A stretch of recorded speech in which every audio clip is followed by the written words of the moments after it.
All right, hello everyone and welcome to my first ever real YouTube video. So if you follow me from TikTok or Instagram, I do a ton of short form interior design and home decor videos, everything from shopping at Home Goods to styling your spaces. But I decided I'm going to branch out onto YouTube, see how this works and try some longer form content because I get a lot of really great questions from people that sometimes take longer than a 60-second video to explain. So thank you for joining me on the beginning of this YouTube journey. Today's video is going to be all about styling coffee tables. I have a couple really easy formulas that I like to use whenever I'm styling a coffee table. So I figured this would be a really great way to kind of break it down step by step, what materials to use, what items to use, and how to mix it all together so that it looks really chic and creative. The three things I always keep in mind when I'm styling a coffee table are contrast, balance, and creativity.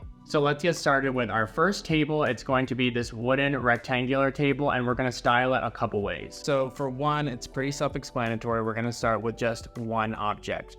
Now the key to this object is that it needs to be a really large scale so it's appropriate for the size of the coffee table. And then you also want to make sure that the material is going to be contrasted to the coffee table itself. So for the first option, you'll see I'm pulling in this really large scale sculpture. And I think that something like this would be great if you're having a cocktail party or if you're staging a house to show it. It's going to be super minimal and clean, but it's also just a great way to display a piece that you really love in a special area. My second option is going to be one of my all-time favorites and something that I think is definitely underrated, which is over-the-top greenery or florals. So if you have a blank coffee table, just going outside and grabbing some really large scale greenery, branches, flowers, anything, putting them in a pretty vase and then putting that on your table dead center, it's gonna look great every time.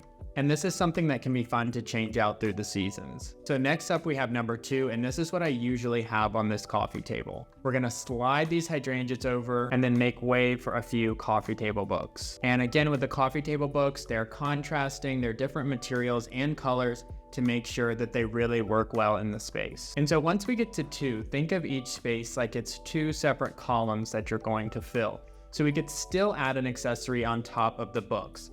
You could do a tray, a decorative sculpture, or even a candle is always a great option.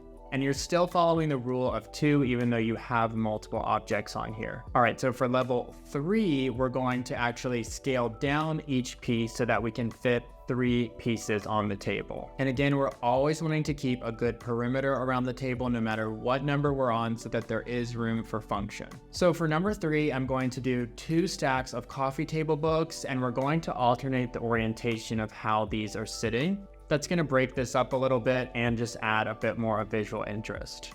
I'm going to add a small sculpture onto one of the stacks, but again, this could be anything, a candle, a tray, whatever you'd like to display on top of this, it's still counting as one column. So we have our first column, our second column. For the third column, I'm going to do a smaller scale vase and just pull in some greenery from outside. And these 3 pieces are all going to work together to create a really nice look. This is probably a better option for a room that you're not utilizing as much, or if you have several pieces that you really love and you want to display them. So next time you're struggling to pick out pieces for a rectangular coffee table, just say to yourself 1, 2, and 3 and figure out what those options are that you can mix into your space. It's gonna make things so much easier, and I feel like when you follow a formula, it really helps you wrap your brain around it and take out any overthinking that might go on. Coffee table books are one of my favorite accessories, and I think they're a great way to express your personality. But with that, I think keeping color and aesthetic in mind is really, really important. I went through a phase where I was just grabbing any coffee table book that I could find just because I loved the cover or I thought it was so interesting, but try to stick to mostly neutrals. And then if you have a handful that are bold colors, that's fine for the pop, but sometimes I think it's easy to start to have a big stack of books that has so many colors and so many different fonts. It's just kind of distracting for your eye. And another thing I really like to do is to take the cover off of the coffee table book.